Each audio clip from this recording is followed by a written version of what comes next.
Dansez sur moi le soir de vos fiançailles. Dansez dessus mes vers luisants comme un parquet de Versailles. Embrassez-vous, enlacez-vous, ma voix vous montre la voie lactée, la voie clarté où les pas ne pèsent pas. Dansez sur moi, dansez sur moi, dansez sur moi, dansez sur moi, sur moi. Bonjour à tous, ce point lecture s'ouvre sur Un soupçon légitime de Stefan Zweig. Donc c'est un auteur que j'affectionne tout particulièrement, donc j'avais envie de le retrouver dans ce court récit. Donc c'est une nouvelle plutôt psychologique qui est construite autour d'un personnage haut en couleur, c'est le moins qu'on puisse dire, un personnage qui s'appelle John. Alors le récit va s'ouvrir sur une phrase intrigante. Pour ma part, j'en suis tout à fait certaine, le meurtrier c'est lui. Alors d'emblée, on va comprendre qu'un personnage masculin va commettre un crime, même si au début, on n'en sait pas plus.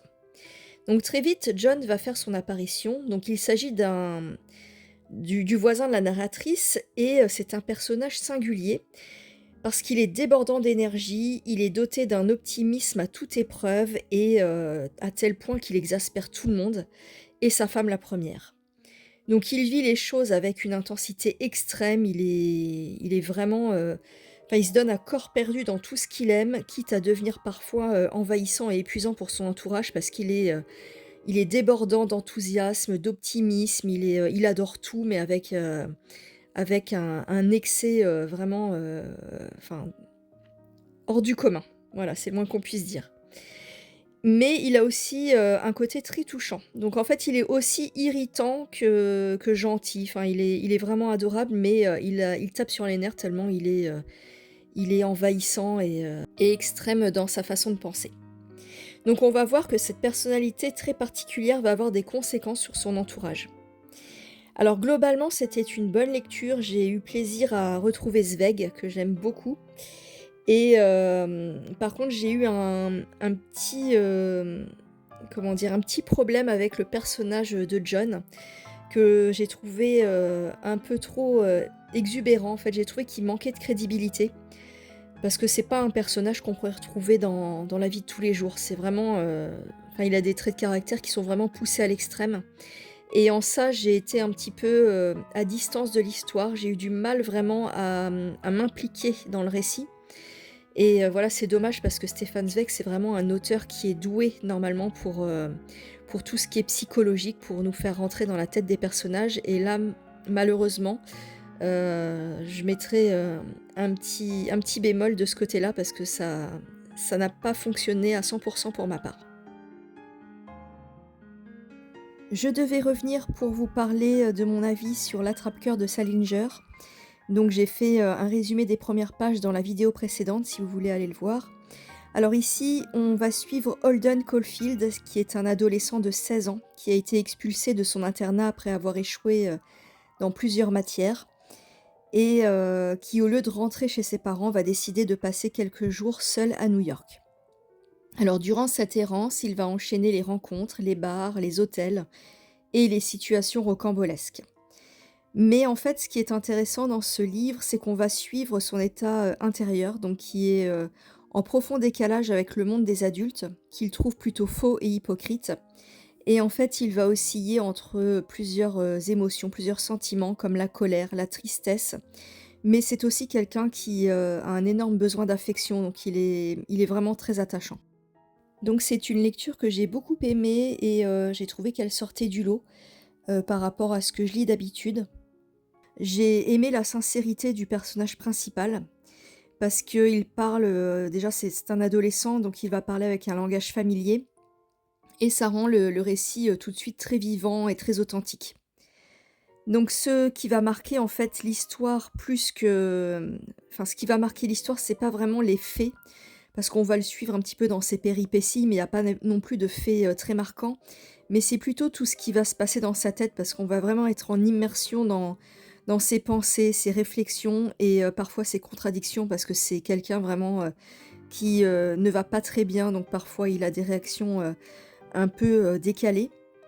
Mais en même temps, ça le rend, très attachant et ça on se sent proche du personnage. Et puis, donc c'est quelqu'un qui est en souffrance et qui est perdu entre l'enfance et le monde des adultes et donc on espère tout au long du livre qu'il va, trouver sa voie. Donc il y avait pas vraiment d'intrigue, comme je vous l'ai dit, mais les réflexions du personnage, ses pensées, en fait, tout sonne juste. C'est pas comme le livre précédent parce que on a vraiment affaire à quelqu'un, qui nous livre tout sans phare. Donc c'est presque réel, en fait, c'est troublant. Donc c'est un personnage vraiment, qui nous livre son état intérieur sans complexe. En fait, il est brut de décoffrage et en ça, on sent une grande sincérité, dans le livre et c'est pour ça que je l'ai beaucoup aimé. Donc je vous le recommande, fortement.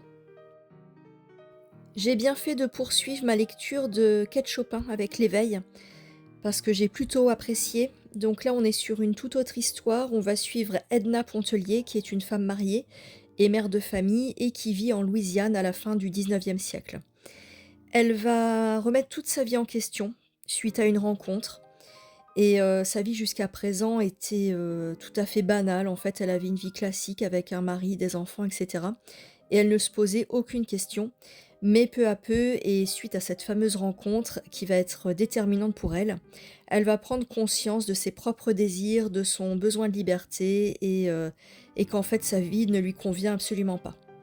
Donc c'est tout ce cheminement intérieur qui va l'amener, à faire des choix qui entrent, en conflit avec les normes sociales de son époque et qui vont la mettre, en difficulté. Alors j'ai beaucoup aimé ce livre parce qu'on y suit, l'éveil progressif d'Edna, sa transformation et ses réflexions. Donc c'est un roman très moderne parce que pour l'époque, je crois qu'il a été publié en 1899. Donc on va suivre, sa transformation, donc c'est assez subversif pour l'époque et là encore, il y a une grande finesse psychologique des personnages parce qu'on comprend très bien le mal-être d'Edna et son conflit, permanent avec, ce qu'elle aimerait faire et les normes sociales. J'ai trouvé aussi que l'écriture de Kate Chopin était très sensible. Il y avait pas mal de descriptions des paysages, de la mer, des longues promenades et en fait, ça rend toute l'atmosphère, à la fois douce et mélancolique. Et puis aussi, c'est un livre qui pousse à réfléchir sur la liberté et l'amour et le poids des conventions sociales. Il y a juste une petite remarque que j'aimerais faire parce qu'on est beaucoup du point de vue, d'Edna. Donc toute l'histoire se passe, à partir de son prisme, en fait et le mari est un peu mis de côté. Donc c'est pas le méchant mari comme on pourrait l'imaginer, c'est plutôt, quelqu'un qui essaye de comprendre sa femme, mais qui n'en a pas vraiment les clés et en fait, c'est une personne aussi en souffrance. Donc finalement, le couple entier, souffre de la situation et j'ai trouvé qu'il était un petit peu mis au second plan alors que, il est, lui aussi, dans un questionnement et il ne trouve pas sa place dans cette histoire. Il y a même un moment où il va se réfugier chez le médecin de famille pour, essayer de trouver des réponses à ses questions. Donc il va lui expliquer un petit peu le comportement de sa femme et essayer de tenter de comprendre pourquoi elle réagit comme ça et pourquoi, un changement, aussi soudain. Mais malheureusement, il n'a pas les clés, il repart bredouille un petit peu et il est toujours en boucle dans sa tête et il n'a pas de réponse. Donc finalement, c'est lui aussi une victime de ces conventions sociales et malheureusement, j'ai trouvé qu'il n'était pas mis assez, en avant dans l'histoire. Donc voilà, une lecture que je vous recommande, très très douce, très romantique, mais avec un sujet quand même, assez fort. Le voici, mon coup de cœur du mois de mai, c'est Sélanir Coucoupé de Maryse Condé. Donc c'est l'histoire d'une femme, qui est marquée dès sa naissance par une terrible mutilation au niveau de sa gorge qui a été tranchée. Donc on n'en sait pas plus, mais on va découvrir un petit peu ce qui lui est arrivé au fil des pages. On va la suivre, adulte et elle fascine tous ceux qu'elle rencontre par son intelligence, son charisme et son pouvoir de séduction parce qu'elle est aussi très belle. Mais elle cache aussi une personnalité dangereuse et des motivations assez obscures. Donc c'est un personnage double et c'est difficile de la cerner. Donc ce roman, il est vraiment à la croisée des chemins entre le roman historique, parce que c'est quand même dans un contexte de colonisation française en Afrique et dans les Caraïbes, mais en même temps, c'est un roman psychologique, un roman un peu fantastique aussi parce qu'il y a quelques touches de réalisme magique. Donc c'est difficile de le classer. En tout cas, c'est un mélange des genres et c'est ça aussi qui le rend très singulier. Alors j'ai adoré par-dessus tout la plume de Maryse Condé que j'ai vraiment trouvée, extrêmement riche et elle est vraiment, étourdissante tellement, elle vous emporte en fait et son vocabulaire est vraiment très recherché. J'ai découvert vraiment de nombreux mots. C'est vraiment, incroyable. Je ne connaissais pas cette autrice et je suis vraiment très heureuse de l'avoir découverte, cette année. J'ai vraiment pris plaisir à me laisser porter par cette langue somptueuse. C'est vraiment un délice de la lire et puis l'histoire aussi est vraiment hors du commun parce que, elle est portée par une héroïne vraiment fascinante et limite hypnotique. Donc c'est vraiment très particulier parce qu'il y a vraiment, tout un mystère qui plane autour d'elle et jusqu'à la fin, on se demande en fait qui c'est, qu'est-ce qu'elle a vécu, pourquoi elle a cette cicatrice, si imposante autour du cou et d'où elle vient et cetera. Donc c'est un personnage, séduisant, mais aussi très inquiétant et dont on cherche à percer les secrets. J'ai trouvé vraiment que le roman était envoûtant, mystique. C'est vraiment une lecture qui m'a complètement happée et franchement, je vous la recommande, très fortement. Le dernier livre que j'ai lu, c'est Le Mépris de Moravia, un auteur italien, et c'est un livre qui a été publié en 1954. C'est un des plus connus de l'auteur. Le roman a été adapté aussi au cinéma en 1963 par Jean-Luc Godard et dans le film, c'est Brigitte Bardot qui joue le rôle de Camille, la femme, et Michel Piccoli qui joue le rôle de Paul, le mari. Donc ça raconte l'histoire de Paul Javal, qui est un scénariste qui accepte de travailler sur l'adaptation de l'Odyssée pour le cinéma.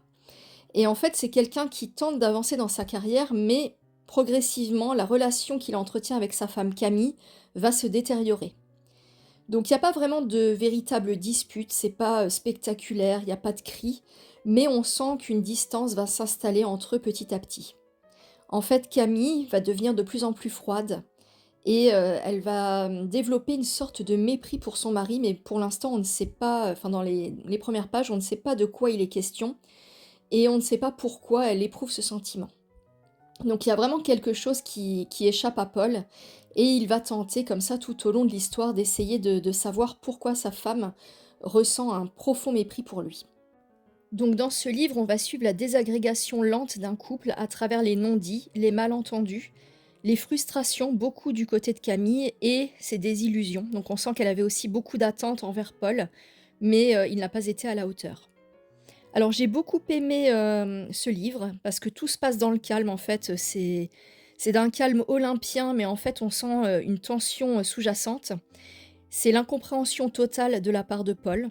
Donc il essaye, par tous les moyens de tirer les vers du nez de sa femme, mais rien n'y fait et en même temps, on sent qu'il est maladroit, il s'y prend très mal et on sent aussi que Camille a beaucoup encaissé, elle prend sur elle, elle essaye de pas tomber dans la méchanceté, de garder quand même une certaine tenue face à son mari, mais on sent bien le malaise entre eux deux. En fait, il y a pas vraiment de méchants, c'est juste 2 personnes qui ne se comprennent pas. Donc le mépris va s'installer comme ça au fil des pages et à force de petites accumulations. Donc c'est un roman psychologique, parfois froid, mais complètement lucide. J'ai bien aimé aussi l'écriture qui est sobre et analytique. Il n'y a pas vraiment de description ou de phrases compliquées, ça va vraiment droit au but et ça fait vraiment ressortir la tension entre les personnages. Donc c'est un livre que je vous recommande, il est agréable à lire et puis, l'histoire est particulière donc Pas un coup de cœur, mais une très bonne lecture. C'en est tout pour le moment, j'espère que de votre côté aussi vous faites d'excellentes lectures. Je vous dis à très vite, peut-être pour un book haul.